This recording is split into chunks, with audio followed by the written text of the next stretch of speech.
All right, guys. This is Webinar Wednesday, and I'm Stephanie Franklin. And I'm so happy you guys took some time out of your evening or day or 1 a.m. at night, if you're in the UK like Amma is. But we have a really great topic for tonight. So it's how to get your first partner this week. I have been through the prospecting and getting partners ringer over and over again, and I've, made missteps and had a lot of victories. So I want to share those with you guys to see how we can also help you start closing some partners. I know that there's been a lot of questions in the group, and there always is, especially for new people. And even, it's really great to network with people who have been in the group for a while and kind of hear some stories of what they've done to be successful. So I hope that you guys can get some really good kind of direction out of this webinar and put you on your way. I was hoping Churro would show up, so hopefully he does. If not, this is a recording, and we will have the recordings in the back end, or in the members area of PPL Army. So, all right, let's get started. So, I don't know if you guys... Oh, there he is! You were sick this week. Hey, Churro, what's up?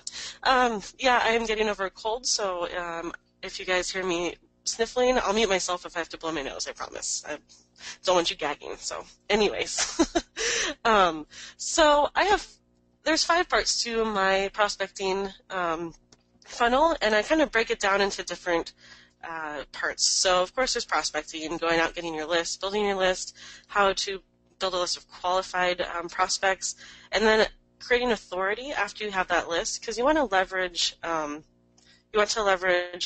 how people view you. You want to look like an expert in the industry that you're going after and make it very specific. Say if you're going after HVAC or home services or, say, plastic surgery or something like that. You want to make sure that you're creating authority in those verticals so that when people receive your emails, they're probably impressed, hopefully, or they're just intrigued or interested. So at least they open it and they, reach out to you, see what you have to say.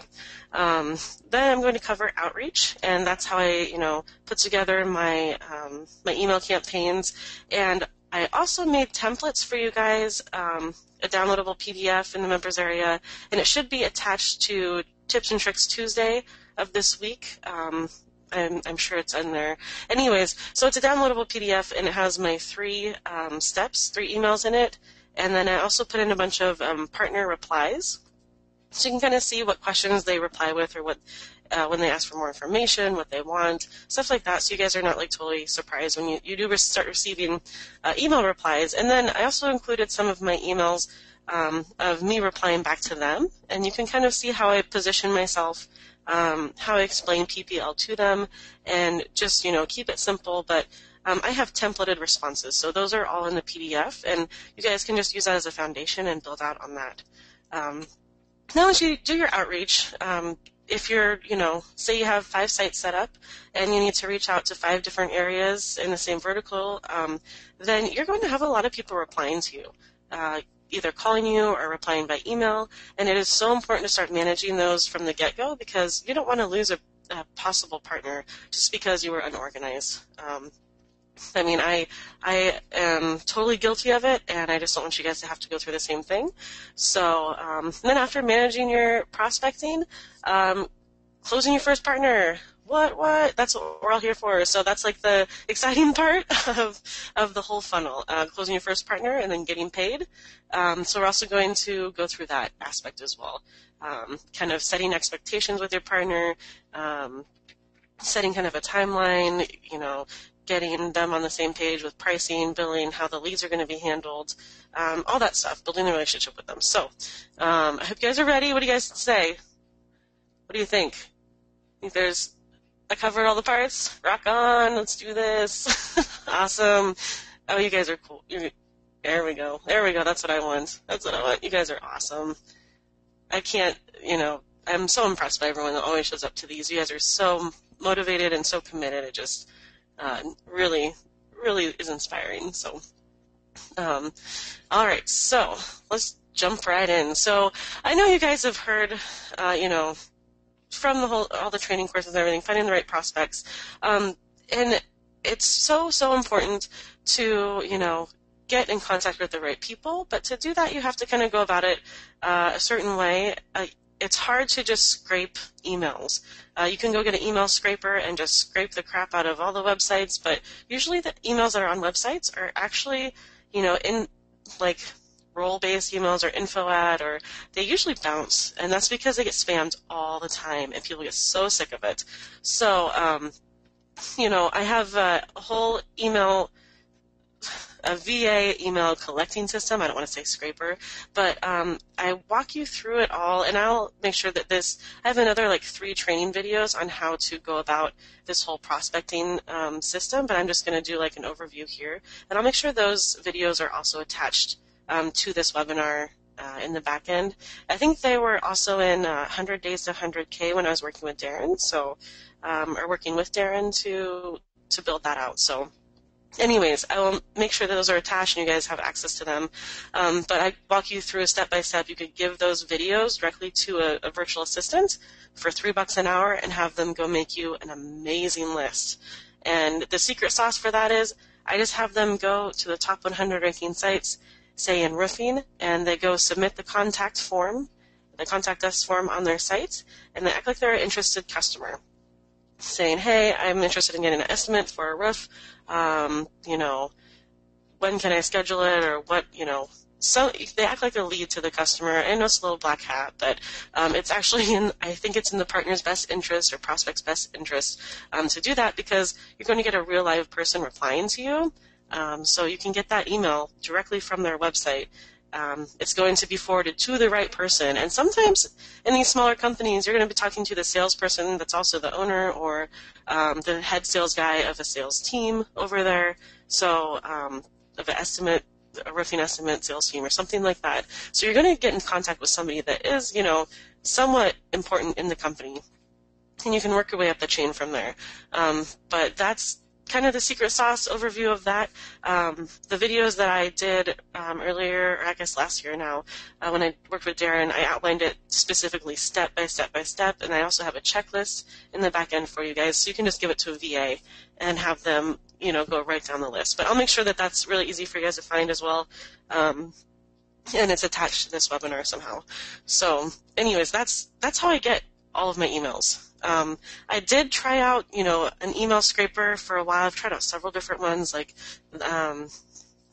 was it? Jack Hotman's Lead Finder Jack, which is not a bad one.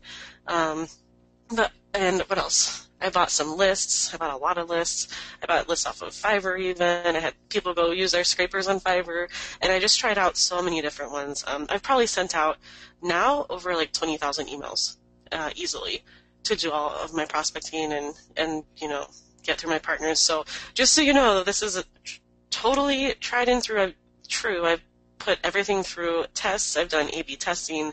I have changed my email letters or emails over and over again. And so it's, just tweaking.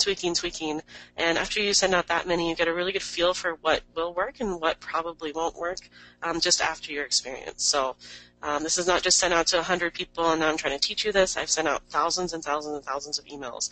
And I have been incredibly successful at it, and I've also failed really bad at it, and that's what happens when you test things. So you always learn more from when you fail. So anyways, I also have my VAs go and scrape HomeAdvisor and also Yelp and Yellow Page ad listings, or just the ads.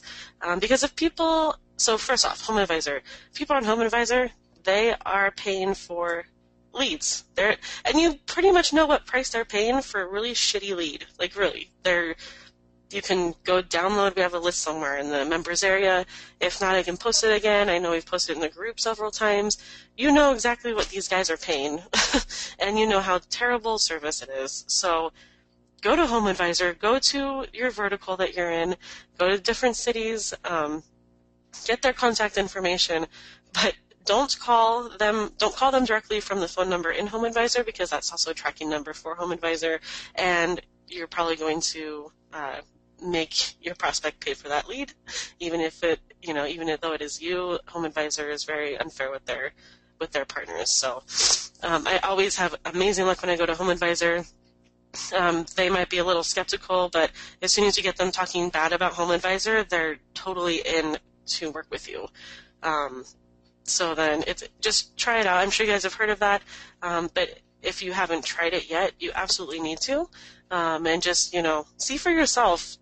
Just ask somebody when you do a follow-up call, or even in your email, you can mention, we're nothing like HomeAdvisor.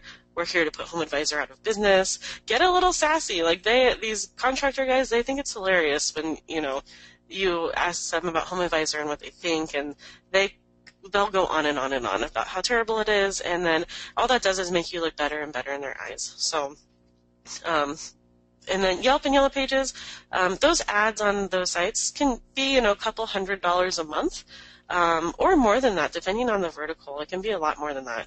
So if they at least are telling you they have an advertising budget, and they're probably tracking the return on that, hopefully. So they have some kind of budget going on. Another one I didn't put on here was AdWords. If you see them in AdWords, you know that they have a budget, you know that they're spending money. You can also, what was that, Fernando? Just one second. Where do you get their numbers when you find them on HomeAdvisor? You can usually go to their website from HomeAdvisor. I know HomeAdvisor also builds out landing pages for them, but you can do a simple search and just search their name and their city, the company name and city, and it should bring up their actual real website. And then just get the number from there, or submit the contact form like a lead, so that you can have someone contact them back. So, yeah, it was a great question. Really good question. So yeah, and also AdWords, that's also a really good place to look. So go through and see who's always in the top spots for several different of your main keywords. Give them a call. You know that they're spending some money. They have a marketing budget. Hopefully their website looks decent and not terrible, which you'd be shocked what people's website look like when they're sending paid traffic to it. But that's also a really good place to start looking. You're looking for companies that value marketing, that are willing to invest in it, that have a budget and have money to spend. And they see the value in it, so they're going to see the value of you, and they most likely know their numbers. So you're going to get a lot less pushback from people if they know their numbers and they know what they pay for a lead on average, and they know that when you're negotiating with them for a lead price, that you have very reasonable prices, even if they're higher than HomeAdvisor, which they should be. But at least you can position yourself as an exclusive lead provider to them. So. And that also kind of leads into qualifying your prospects. It's making sure that they have money, they have a budget, they know their numbers. They're not just a fly-by-night kind of, small one-man gang, and they can handle, more than one job at a time, hopefully, if they are advertising and trying to drive those leads into their company. So I hope that makes sense. You guys have any questions about that? Have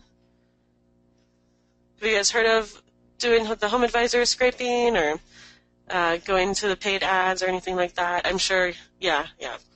I mean, it's nothing new, guys, but you just have to do it. I know it seems like a lot of work. That's why I totally get a virtual assistant, get a VA for $3 an hour to do it for you. Make a few videos walking them through what you want to see, what you want from them, what you want them to do, and always do a video, record a video for them when you train them, so they can just refer back to that, and they're not, bothering you all the time, asking you if this is what you want, and there's a lot less room for error and confusion in that. So, all right, creating an authority. So who on here has built out their own kind of agency site to help them create some authority?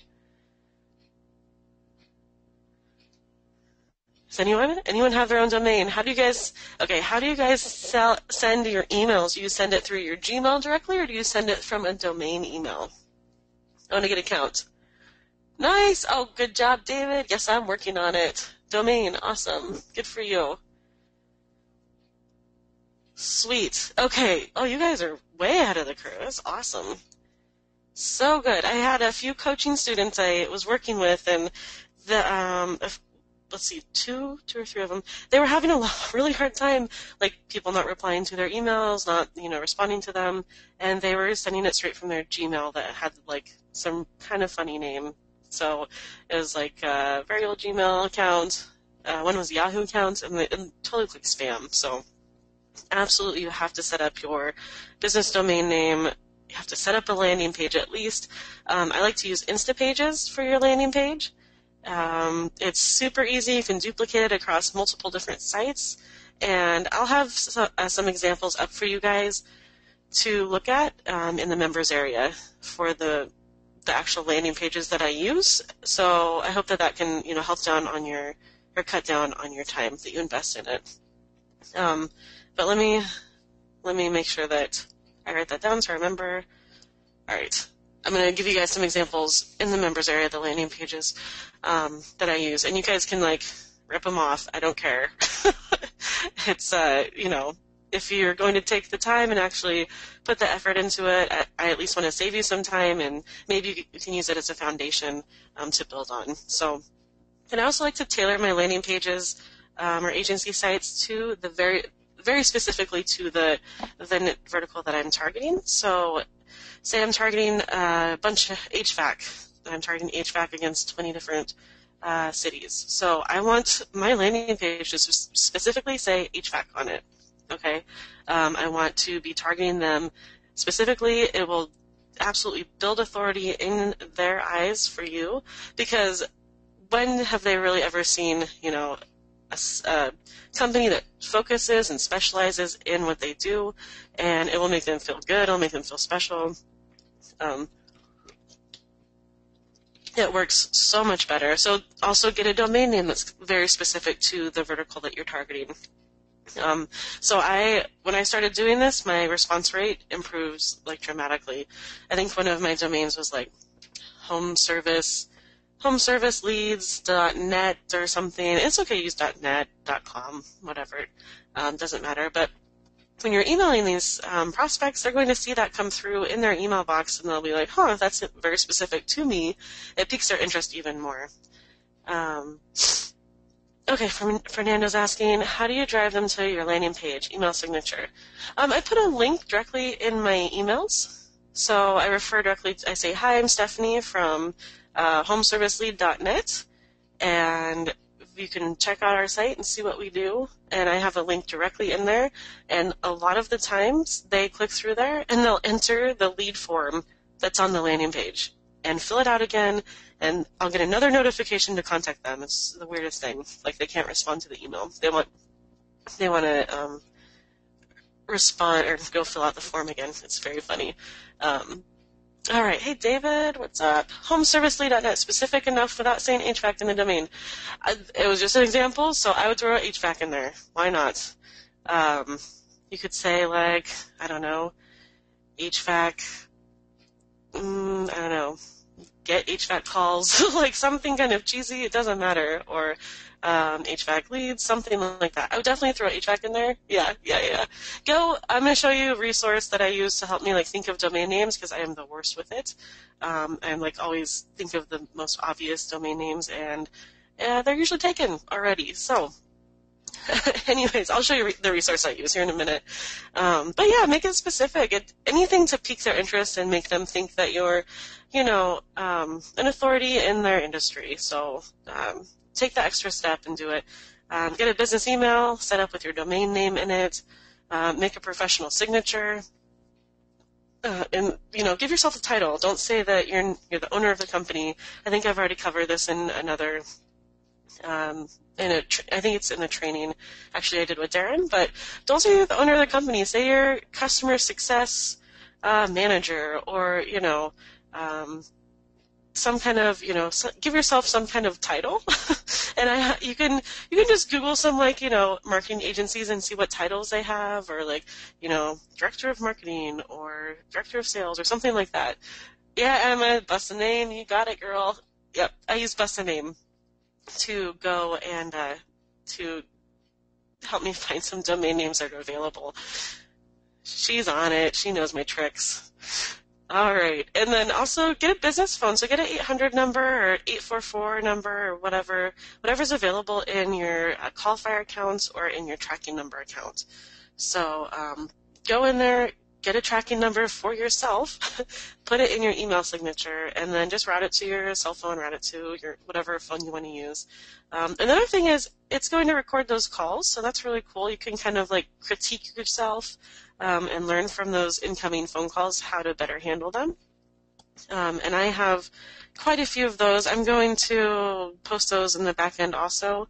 I'll see if I can get those up this week or next week. So, but it's a really good learning experience. You guys can hear me like screw up hardcore and still get a partner. Some of these conversations, the incoming conversations and outgoing, can last for 30, 45 minutes. Like you just get them talking about their company and they just go on and on and on. So, it's a really, really good learning experience to listen to yourself on the phone. At first, I hated it. It was like, oh my gosh, why, it sounds terrible, but you learn from it every single time. So absolutely do that. Get a business phone number. Get the stuff set up. Also, put like an image of yourself or, a nice-looking person in your signature. It doesn't have to be you. You're never going to meet these guys, most likely. So I don't know. I use several different headshots of ladies, and some of them outperform other ones. So it does work. It's very interesting to see kind of the response rate does go up if you have a headshot in your signature. So take that one, guys, to the bank. It's I can't even express like it. Put a headshot in the signature, your response rate will go up. You'll get nicer responses back to your actual emails. You'll get a lot less of, rude responses. I don't want to cuss on here, so some people can be very rude if they think they're being kind of marketed to. So definitely cuts down on those. Okay, a few questions. Fernando, I'm bad at sales. Should I get a VA to do the sales? No, I'm terrible at sales, Fernando. Terrible. You need to do it. You can do it. You can. David, depends how sexy your voice sounds, David. You could absolutely sound like a woman, too. Get a little headshot of a lady in there. Oh, I don't see why not. You can always try it. Oh, that's too funny. Fernando, I was scared. Okay, here's the deal. I was scared to death to make outbound calls, inbound, take a phone call. Like, my heart would start racing if my phone rang after I sent out a bunch of emails. And I knew it was people starting to call me, and, and I would, put them to voicemail because I was so scared. True story, okay? You just have to get over it. And the only way you get over it is by practicing and sucking at it a few times. But you do get better, and then that's going to build your confidence. So think of it. If you want to build a PPL business, you have to be the head of your company. You're building a company. You can't be afraid to answer the phone on a sales call. I know you can do it. It is scary. It's still, I still get I realize that it's not fear so much as excitement now when I do get inbound calls coming in or even making outbound calls. It's kind of like a challenge. What's going to happen? I wonder what's going to happen next. Yeah, you got it. You can do it. I know you can. Dave, yeah. Dave, just use Brian Burt as your profile pic. That's hilarious. Anton. Hey, Anton. I haven't seen you in here. Are you new? Awesome. I haven't seen your name yet. Have you ever closed a partner? Anton asks, have you ever closed a partner through email? Yep. Happens all the time. All the time. They'll even send me their credit card information through an email, which I think is a little sketchy. I like to at least talk to them so they know I'm a real person before sending their credit card information to me. It makes me so scared and that people will actually do that. But, yes, you can close a partner through email. Not a problem. I've closed lawyers through email. I've closed surgeons through email and never talked to them. And definitely home service professionals. So, anyways, it's definitely possible. All right. I hope does this make sense, guys? Set yourself up for success and create some authority around your business. This is also creating a business for you. It's not just a side hobby anymore. You have a website. You can make business cards. Make it real. It's so cool. It's such a good feeling to be like, wow, I'm actually building a real business for myself and for my future, and it really makes it real. It's really cool. Awesome. Thanks, Emma. Great stuff. Sweet. All right, let's move on. Outreach. All right, setting up your email campaign. So, I have another email or another video series I did with, or another video I did with Darren setting up the email campaign, and I walk you through step by step how I set up my email campaign, and I review one that I did that I sent out about 600 emails. And so you get to see the responses I get, the response rate, the different questions I get, kind of the series that I send out. And 600 emails is for a whole state, so I was prospecting a whole state. If you're prospecting, kind of a larger city, it's hard to find 600 emails in, one city. So that was a whole state, but it works great. And I love to prospect a whole state at a time, because say you have, say you're going to take over Illinois for roofing. There's probably 5, 6 major cities, maybe more than that, major cities. So I'm just going to scrape the whole state, have my VA go and visit every city, do all the contact forms, collect all the emails from everyone that looks qualified, and I'm going to blast those out, and I'm going to get a lot of responses of, hey, do you have leads in this area? Do you have leads in this area? What about this area? Or I don't service Chicago, I only service the suburbs.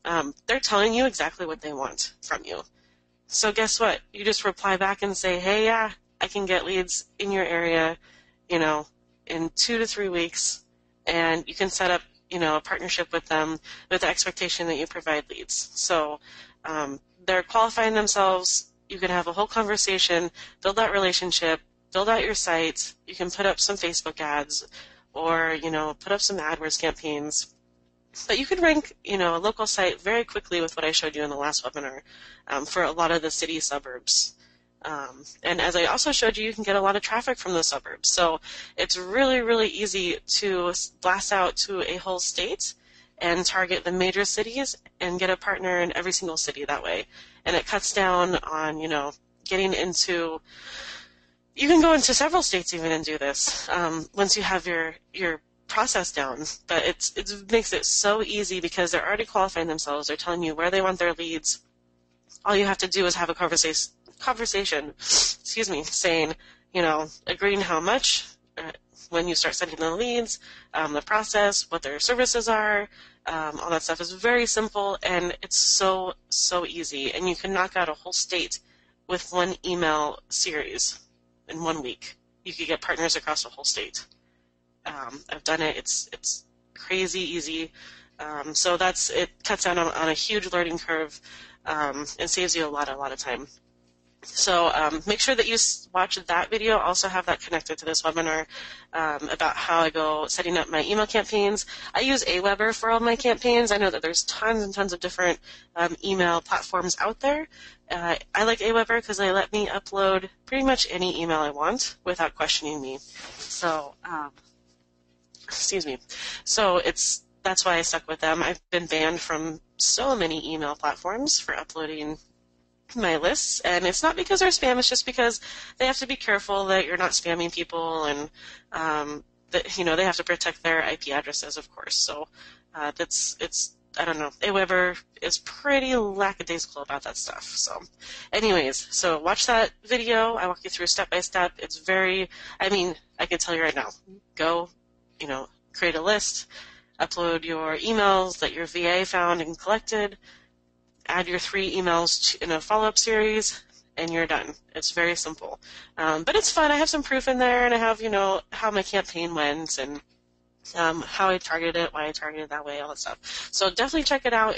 I think it's interesting. It'll help you, set your minds to think that it is actually possible and achievable to do that. So anyways, all right, how to reply to interested prospects. So this is the fun part. You're going to start getting tons of emails back. So say I send out like 600 emails, I'm going to get probably 100 responses back, which is pretty good. And, probably close maybe 20, 30 of them, just because I'm getting really, really picky with who I work with now. So, and you guys will too. You will eventually, or you should be already. It doesn't, live and learn. You'll be able to spot a really good partner after a few of these experiences and after going through this process a few times, and you'll be able to spot probably a not-so-good partner. So there's always some warning signs out there. So anyways, so when you reply, they're always going to say, we service this area. Do you have leads in that area? Or we don't service this area. They're always going to ask you, what is your price? Don't just shoot back a short answer with what your price is. I want you to break it down and explain why your service is different in your email. It's so important that you differentiate yourself from Home Advisor and from the other lead services out there. And I have that list of the differentiated points up in the members area. There's a PDF download, so it's in there.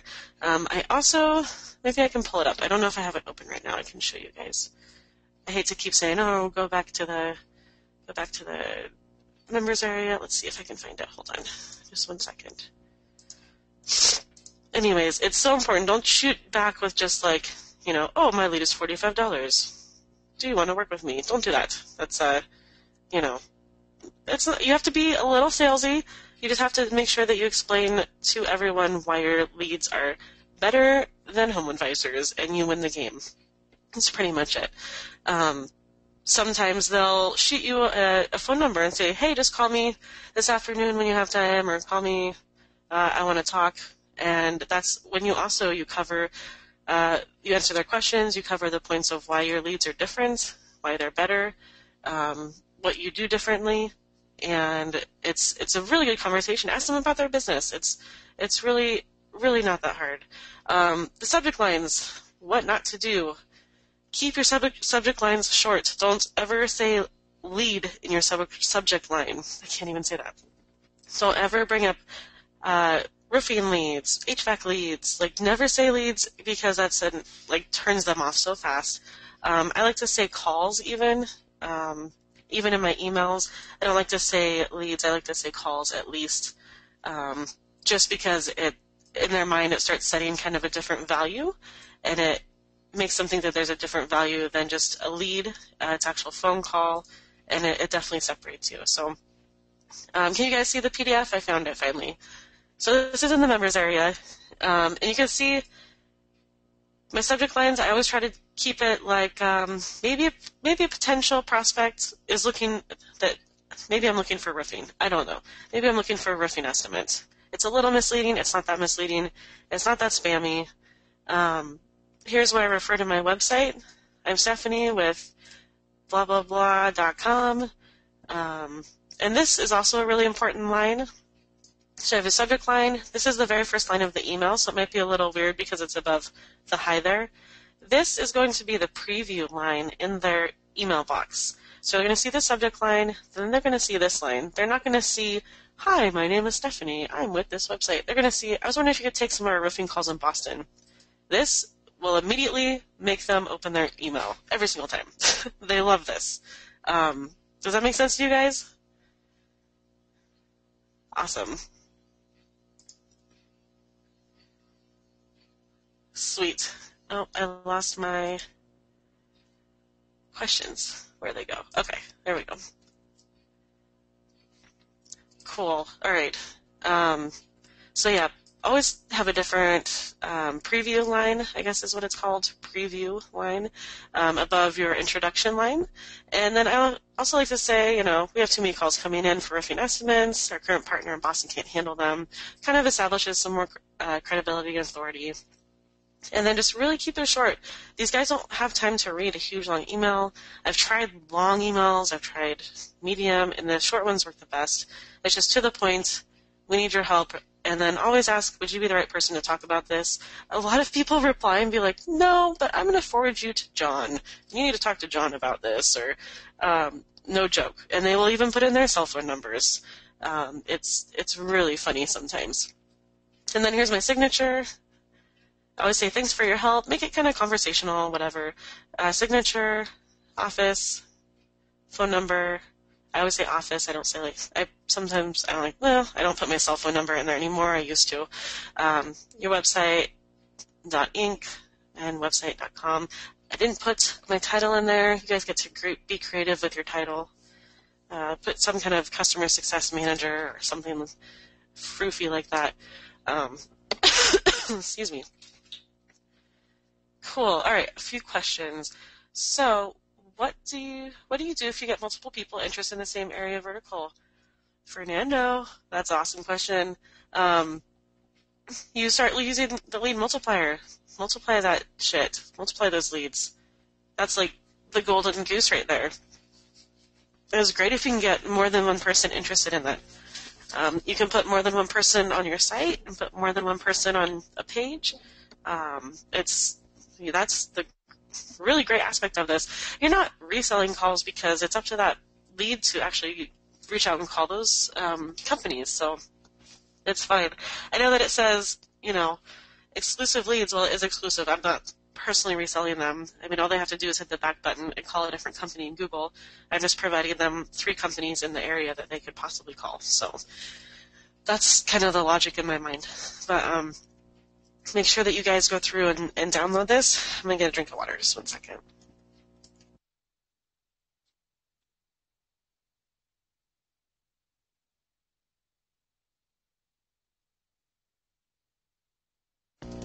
All right, sorry guys, my throat is getting dried out.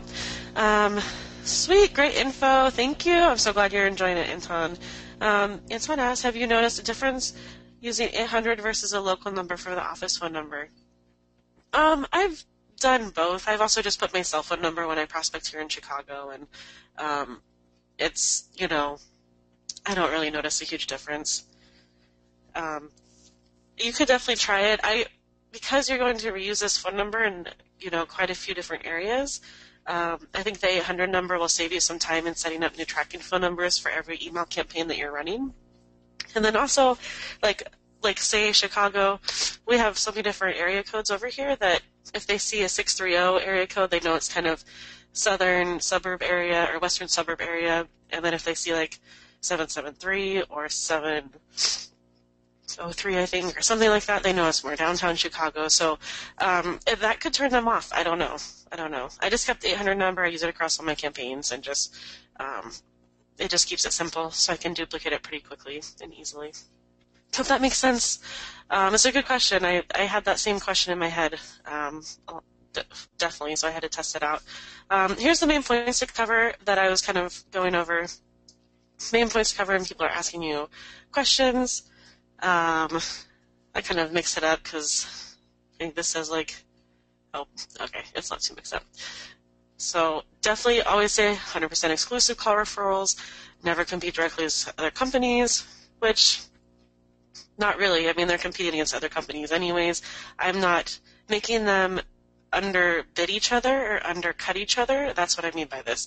I'm not pitting them head to head against each other to win a job. So never underbid to win our leads.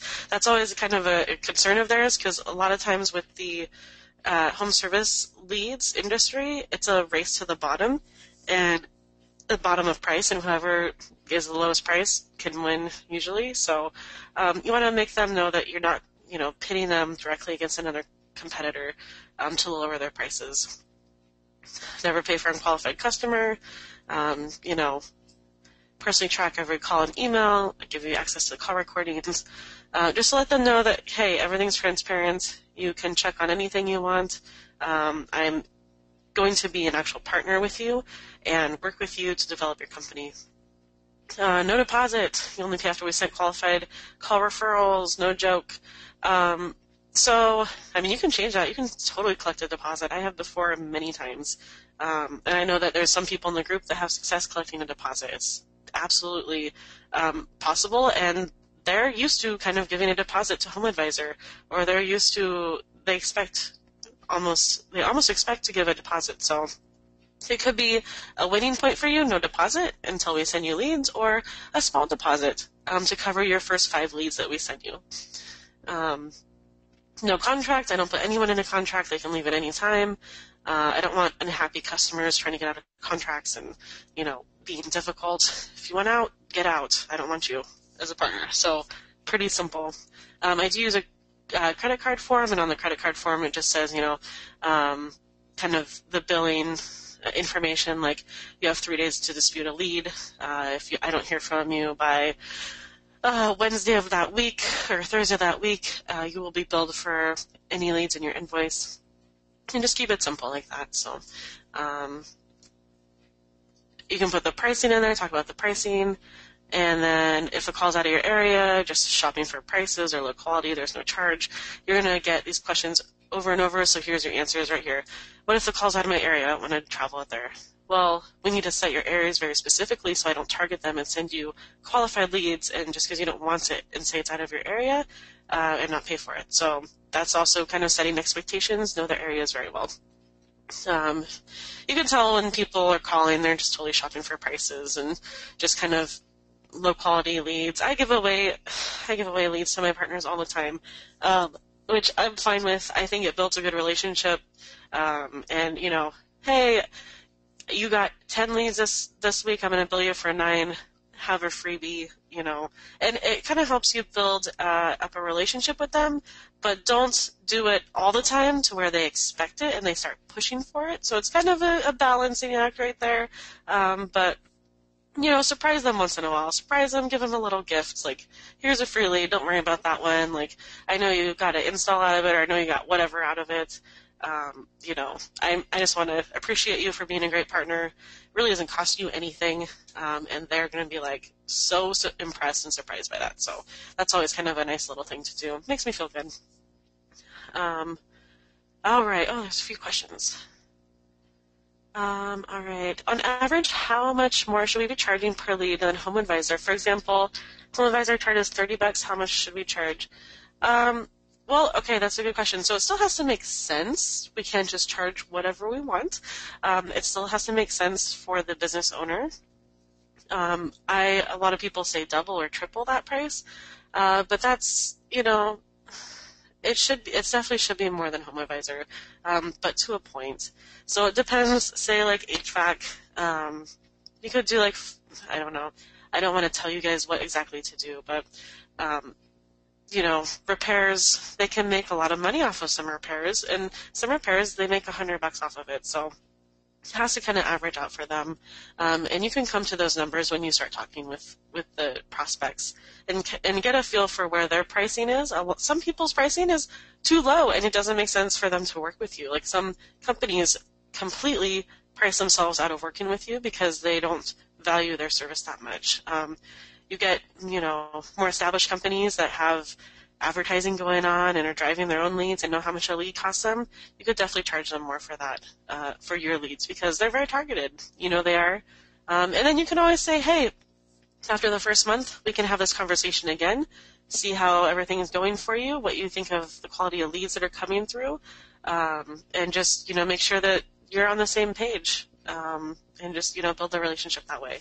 So I hope that makes sense. I know it's so wishy-washy out there, because if you, let me know, Fernando, PM me, like what kind of vertical you're talking about or looking into or thinking about going into, and we can discuss kind of like their job prices, and that's also a good thing. Go Google like how much is a home furnace installation cost, and kind of get some prices on that, or home furnace repair, or air conditioning repair, air conditioning replacement, water heater replacement, stuff like that. So you can kind of get an idea in your head what the market is like. And definitely the area also. They should have numbers. I forget the site. There's a site that has like all these numbers. Maybe it's Home Advisor. I can't remember. Should have all these numbers out there. So, all right. Hey, David. All right. Does your call system differentiate between a repair and an install? How do you track that? It doesn't. I have my VAs listen to all of those and mark them installs or repairs. So, yeah, they go and they do that. Water heaters are around $1,600 to $2,500 for replacement. Thanks, Chua. You're on top of that shit. Cool. Okay, so start doing some math then. How much do you think a water heater actually costs them to buy? And then how much does it cost to install? And then you kind of know their price points of their net profit. And then how does your lead, say if it takes them 3 of your leads to get a job like that, what price point makes sense for them to pay? So kind of when you break it down like that, then you can kind of think, okay, and then you can also justify, that's a really good way to justify it and have that conversation with them. And yeah, cool, cost new water heater is about $800. Yeah, so you're going to find that labor's usually about a third, or the parts are about a third, and then their profit's about a third. and that's usually how it breaks down unless they're on the lower end of things. So that's just kind of do the kind of quick calculations, and then say if you send them 3 leads and one turns into a job for them. So say you have 3 leads at $50. Let's do easy math here, guys. $150 for that. They're going to pay you $150 for a $1,600 job. Well, that's pretty damn good for, I don't know, I think that's pretty good. I bet their AdWords doesn't convert that well. Or, their home advisor listings don't convert that well. So have those numbers in your back pocket, and when they start asking you about price, that's a really good way to break it down. I've had a lot of success doing that, so I hope that makes sense.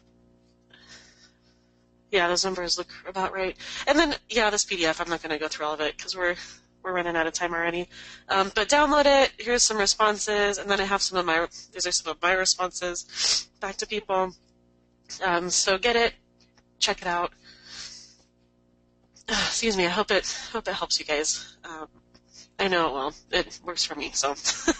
And I'm nothing special, so it's going to work for you guys. I know it. All right. So managing your prospecting funnel, tracking your prospects to the close. So when you start getting all these people replying to you, you need to start managing them and keeping track of where they are in your funnel. If they're first response, second response, if you're following up on a credit card authorization form, if you've received the credit card CC form, and when you receive it, they're pretty much closed, and then you kind of do the onboarding process. But I use Pipedrive to keep track of everything. I don't know if you guys have seen Pipedrive or not. It's super cool. It's very visual, and I'm very visual, so it's not just like a list. You can like drag and drop and move things around and wherever they're at in your pipeline. So check out Pipedrive. It's been a really great sales CRM. I know that there is tons of them out there, so I highly recommend that. Don't be lazy on this. This is so important. Do not be lazy. Don't think that you can go to your full-time job and then come home in the evenings or do this on your lunch break and log into your personal email and remember where everybody's at. Keep track of everyone. What if you accidentally delete an email? What if you don't reply to an email?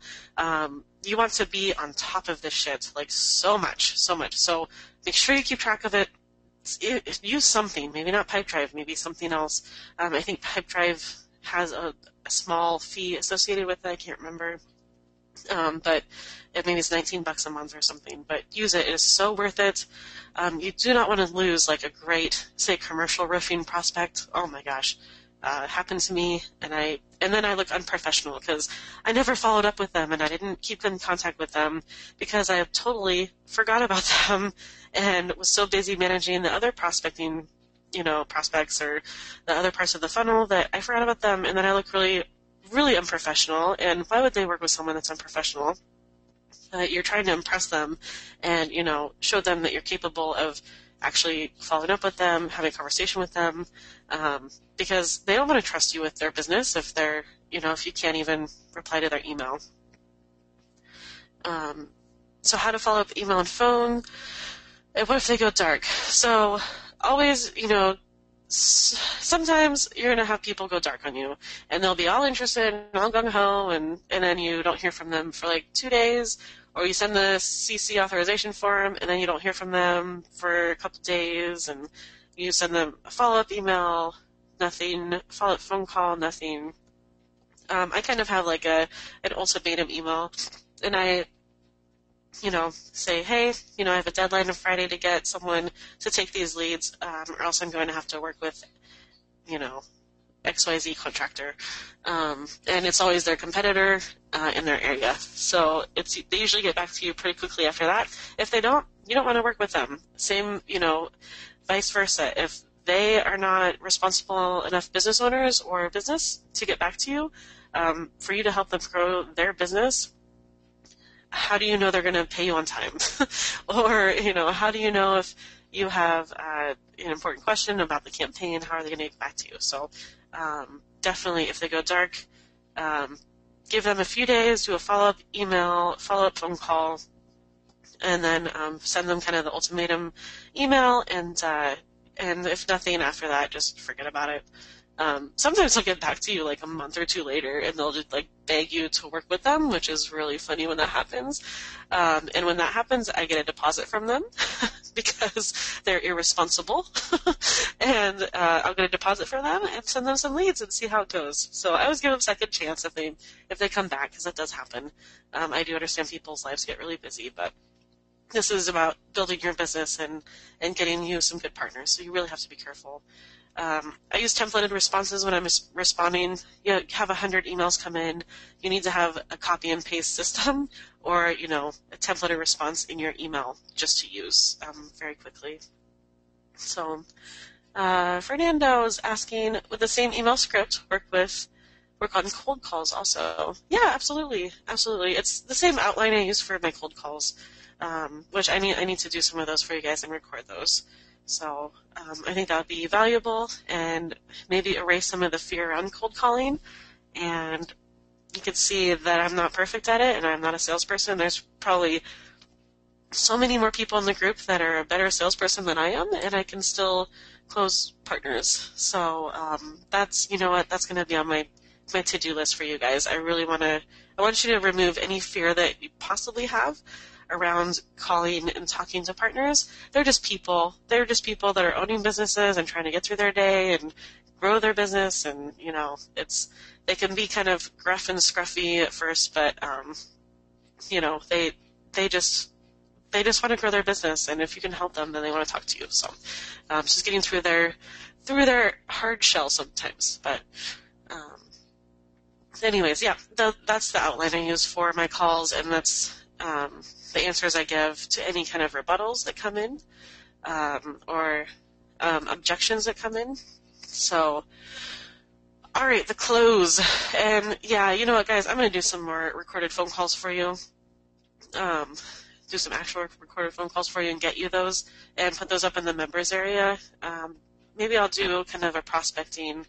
I'll do a new round of prospecting next week, and that's what I'm going to do. Would you guys like that? Would that be useful to you? Hell yeah. Yes, please. You guys are so polite. Oh. All right.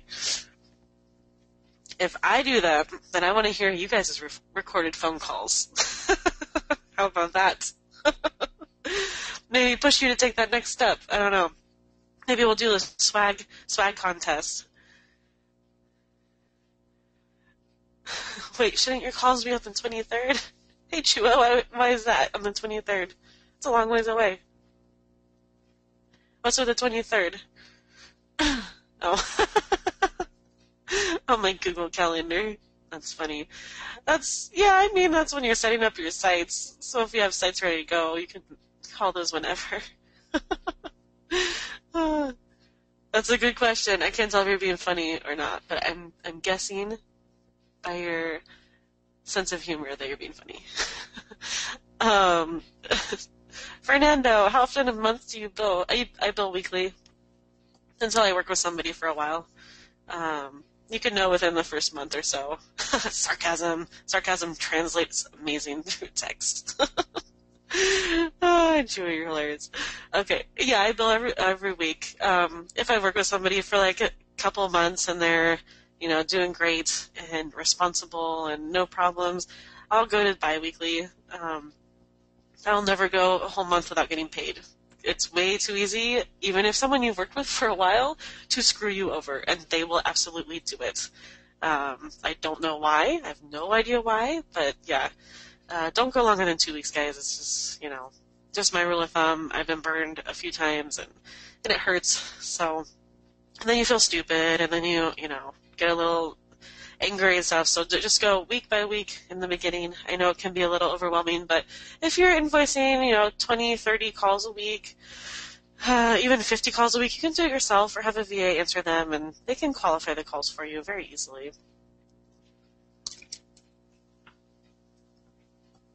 And Shua, I send out my emails Monday, Tuesday, Wednesday, or Tuesday, Wednesday, Thursday.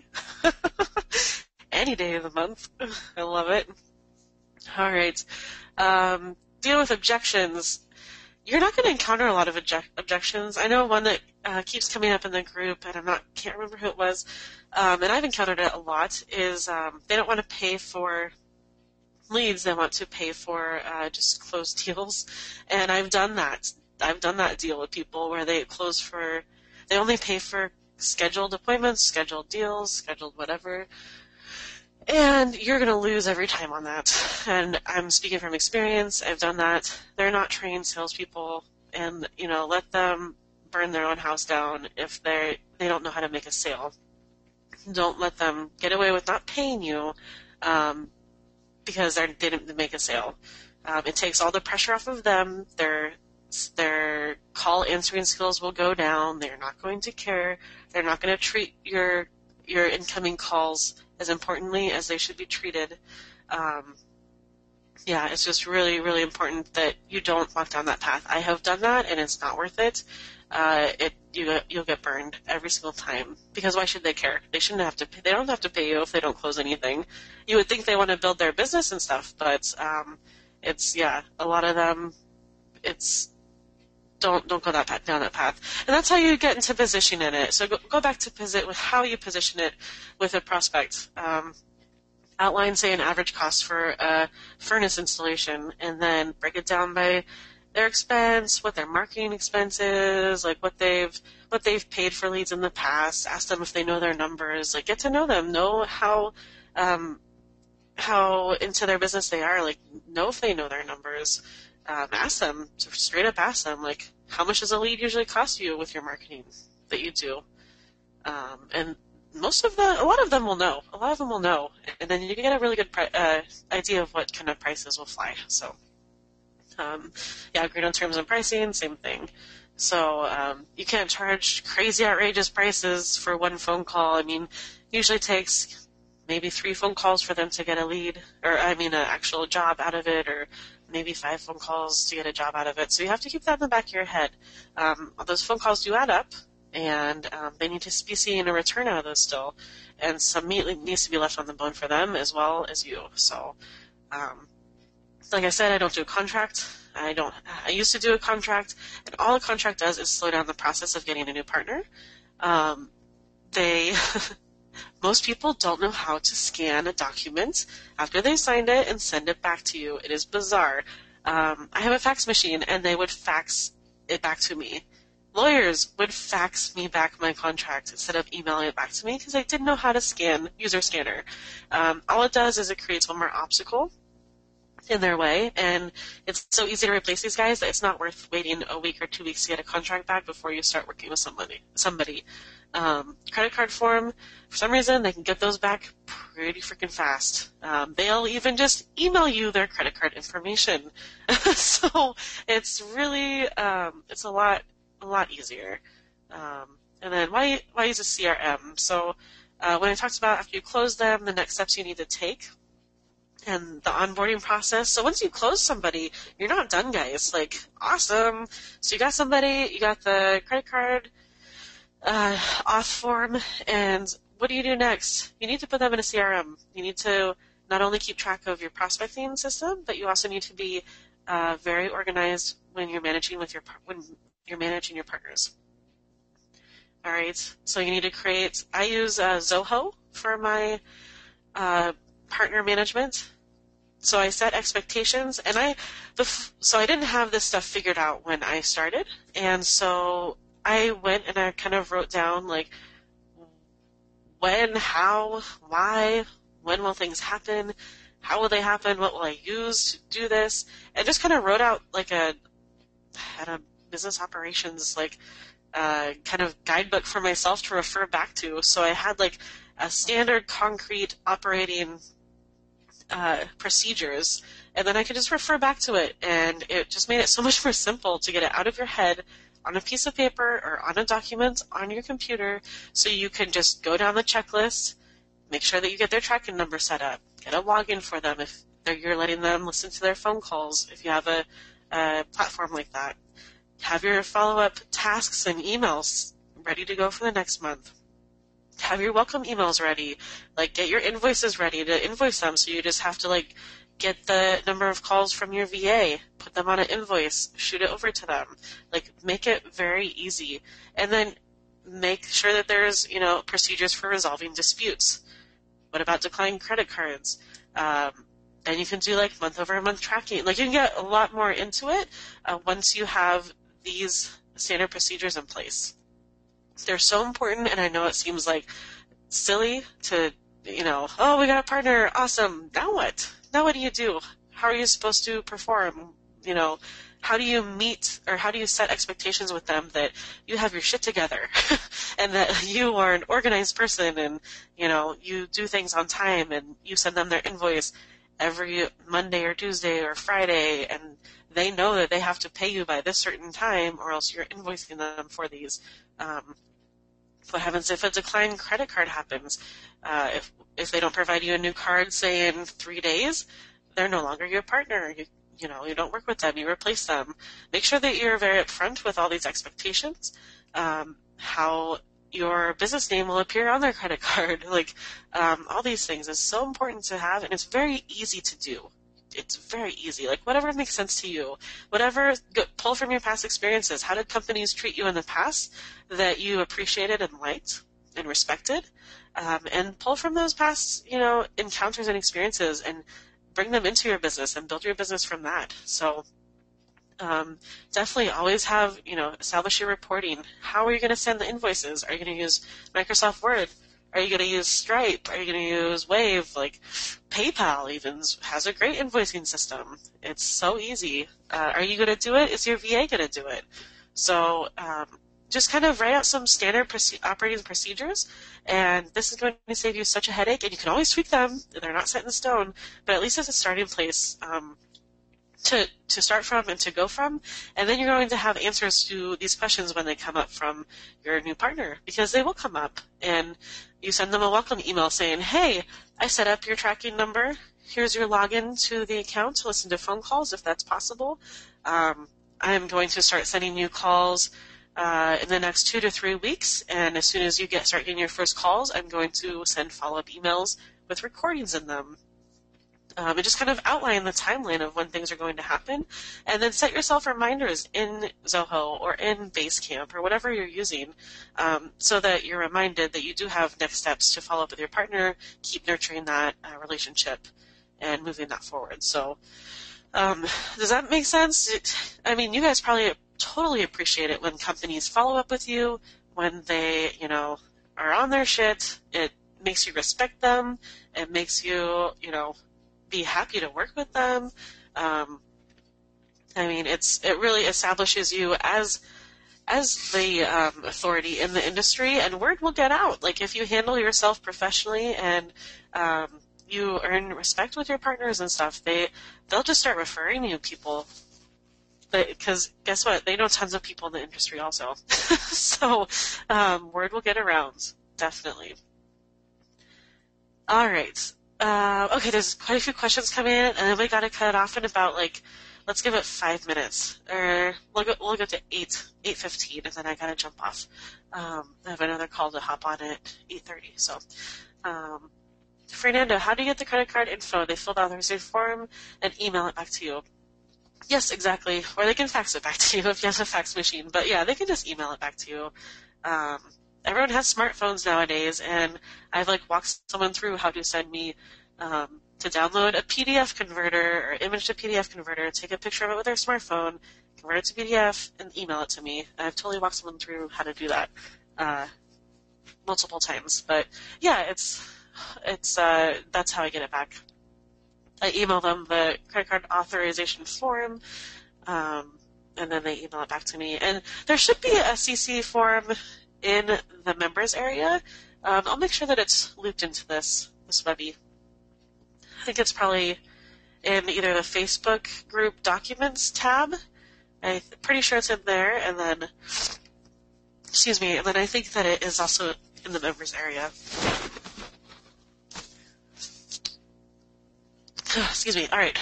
Now I'm confused. You use Pipedrive and Zoho. What's the difference? I'll show you. All right. So that was the last slide anyways. Excuse me. Sorry, guys. My medicine's wearing off. All right. Zoho. Zoho does have a sales kind of platform. It is a CRM, though. has some sales marketing stuff. I didn't quite like their sales marketing. Maybe it's perfect for you or good for you. It seems a little too convoluted for me. But you can also import, emails into your CRM. You can manage any information about your partners in here, like when you last contacted them. If you tie your email into the CRM, it'll import any emails you send them, so you have a history log of how many times they've been contacted, when they were contacted, when they were billed, all that stuff. So that's what I'm talking about using a CRM for. And just to make sure that, you have information about them, anything you learn about them, put it in there. If they have, kids, if they have, what's their wife's name, if they have a birthday, like whatever, put that information in there. It's going to go a long ways to building a relationship. But always keep a copy of the invoice in there. If they paid it, if they didn't pay it. It's really, really important just to keep track of all that stuff. So I hope that makes sense. And Pipedrive, I'm sorry. Pipedrive is just the sales CRM. And this, guys, if you guys figure out a better way or something that works better for you, please do it. Please, please. But here's kind of a visualization of Pipedrive. So you could have different columns, say like email, say they just emailed you back for more information, leave them in this column. Say you responded with more information, drag them to the next one. Say you sent them a CC authorization, just drag it to the next one. You received it, drag it to the next column. Closed, boom. When they reach this column, they're a closed partner, add them to your CRM. It's very visual.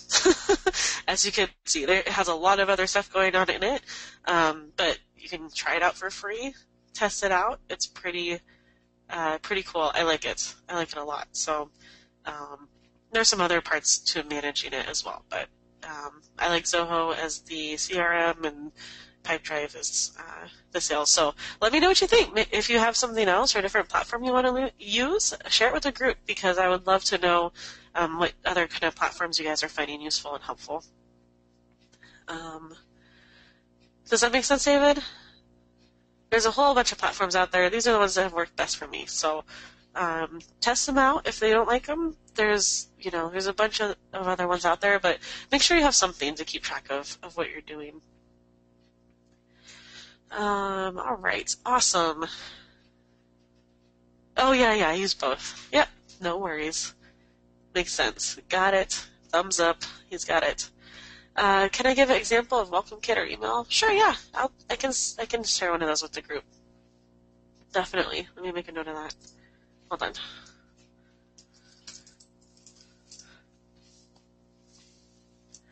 All right. Awesome.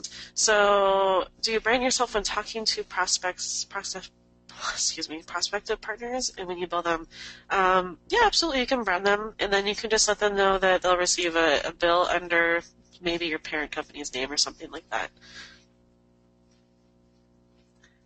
All right. See you, Chua. Thanks for joining. Upload checklist. Oh, okay. And one more question. Mentioned I was going to upload checklist from last week. Sure. The SERP Shaker checklist. Is that correct? Yep. It should be in there, attached to the Webby from last week, or maybe the Tips and Tricks Tuesday. It's not. Okay. Thanks for letting me know. I appreciate it. Couldn't find it. All right. I'll PM you it also, just so you have it. Send to David. Maybe send me a message reminding me so that I can see that I'm sending it to the right David. That would be great. All right, thanks, David. Thank you. Yep, I'll make sure it's connected in there. I'm sorry about that. All right, sweet. All right, guys. Well, any other questions? I got to hop off here. Just a minute. All right, you guys have been amazing.